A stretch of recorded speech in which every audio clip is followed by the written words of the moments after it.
Hello there, welcome to Bryan Lomax Movie Talk and day 21 of my August alphabet challenge, where I'm going through the month of August, taking a letter from the alphabet and reviewing a film that begins with that letter. Today it is the letter U, and I chose it's a French film. It's actually called The Intouchables, but the British title of that, the film as you would buy it on Blu-ray over here, is simply called Untouchable. So yeah, a bit of a cheat, but there you go. The film is directed by Eric Toledano and Olivier Nakache, and it stars Francois Cluzet, if I'm pronouncing that right, and Omar Sy. Now, my introduction to this film was finding it on the IMDb Top 250. I'm pretty high up, as it happens. I was way back when I used to check the IMDb Top 250 quite a bit. And yeah, this film just randomly popped up on it that I'd never heard of. It was fairly recent because it's from 2011. And I was like, the heck is this film? So I bought it based on the strength of the reviews. Now, before I happened to get around to watch it, I did end up watching the remake starring Bryan Cranston about a year ago. So yeah, I came to that with fresh eyes. I enjoyed that film. I thought it was actually quite good. It didn't get received particularly well in reviews that I'd read at any rate. And I think that is entirely down to people having seen the original French version first. I think if I'd have seen the original French version first, this version, Untouchable, I may feel the same way. Now, I still like that American remake. I thought it was all right as far as remakes go. But having seen this original, I gotta say, this film is incredible. You've got to watch this film. A lot of kind of reviews hail it as, feel-good movie of the year. And often I find that is a nonsense statement. I think one of the poster quotes on Slumdog Millionaire, a film that features child abuse, murder and gangland shootings and all that kind of stuff, that was considered a feel-good film of the year. So I always take that with a pinch of salt.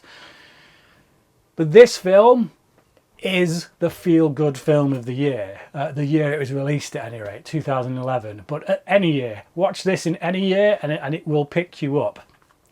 It was amazing. There was barely a scene in this movie where I didn't, at the very least, have a smile on my face. So, for those that don't know, it follows the true story, although I think it has been bent and reshaped somewhat.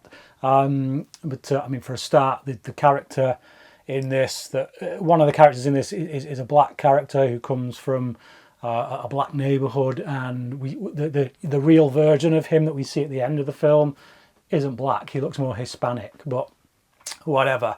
Anyway, it basically follows the story of this rich guy who had an accident that left him paralysed from the neck down, and he's looking for help. And he has a constant line of middle class or well-educated white people all come in for the job and whatnot, and they're all very rigid in the way they do things, and they all have the very same outlook because they've all been taught at prep school and things like that.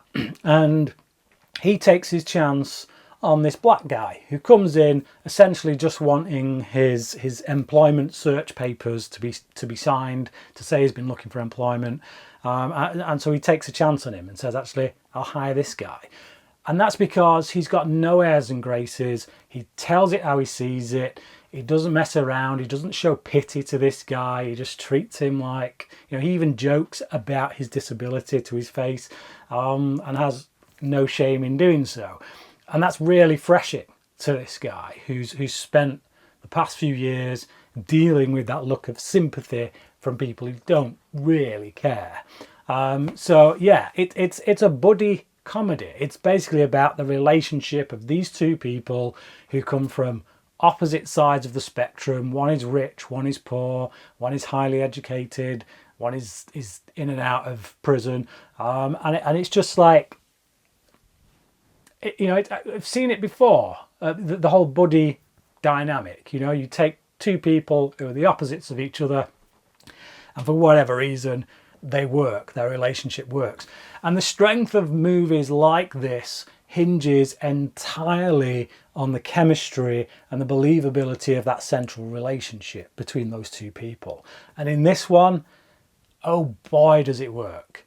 These two actors are really great. Now, I can't say I've seen them in anything else, although I think I did see Clouzet, I should say, in a film called Tell No One, but it's been so long since I've seen that movie, I can't really remember how he was in it. But here, these two guys, really impressive acting, it's got to be said. It feels very natural, very real. Their relationship feels very real.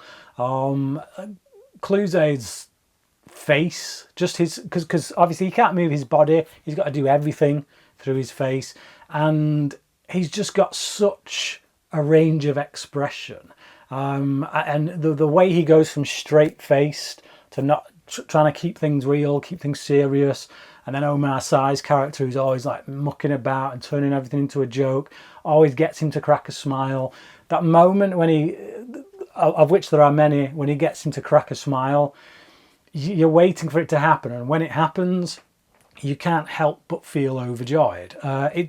It is a delight. It's just an absolute delight watching these two guys come together and just, yeah, help each other, become friends with each other. You know, it's funny. I laughed constantly. Even side characters as well get nice little character arcs with them. There is some darkness in it because obviously we've got this character played by Omar Sy who comes from a poor area. He's got a lot of drama going on back home, of which he is a part of. You know, he's responsible for causing a lot of that drama, and so we do get into that somewhat, but not so heavily that it weighs the film down. Now, I will say that there is some confusion with regards to some of the relationships there. As he says himself in the film, it's complicated. The family situation is complicated. Now, whether I missed something or not, I don't know, but I got the sense that one of the guys there that was supposed to be his brother was actually his son, but I don't know that. It wasn't spelled out to me. It wasn't quite clear. Like I say, I may have missed something there. May have been something lost in translation. But I think, if anything, if there was anything I could criticise, it would be just that family dynamic was a bit confused. It wasn't quite clear what was going on there. But then you don't need to know all those details. There are certain things you don't like. It doesn't hurt the story not being entirely clear on that stuff, because all you need to know is that they are his family, they're in trouble, and at one point during the film they need him more than the disabled guy does, and so that causes a separation, a temporary separation. So that's really all you need to know. So not having the specifics doesn't really ruin the film or anything. Other than that one thing, there's really nothing to complain about in this film. It is practically perfect. I say that as someone who doesn't believe there is a perfect film. You will always be able to find something if you want to. But why would you want to in a film like this that makes you feel so good? Just seeing these two guys, both fishes out of water to some degree, just in different ways. But when they come together, you want them to stay together. That's the thing.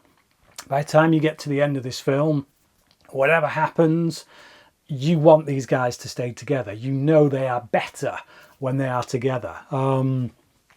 Yeah, I loved it. I really, really loved it. It was very refreshing. The way it's shot by the directors as well. Again, it's almost documentary style. It has a very kind of an immediacy about it that makes you feel like you're there, like a camera's just peering in on these guys' lives. Everything feels very real. I loved it. I absolutely loved it. I'm going to give Untouchable 5 out of 5. If you have not seen this film, please do check it out. If you've seen the remake and you enjoyed it, but you've not seen this one, definitely check it out, because it's so much better. It's just the relationship, the way it's handled, the performances. Like I say, I just laughed from start to finish. Check it out.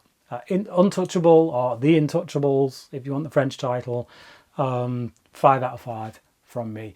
If you have seen it, then please let me know what you thought about it. Leave your comments down below. While you're down there, check out the links for the August Alphabet Challenge in the description box. We're trying to raise money to build a women's shelter in Zambia. If you can donate, that would be amazing. If you can't, that's okay, but please share this video, get the message out there. That would be fantastic and very much appreciated.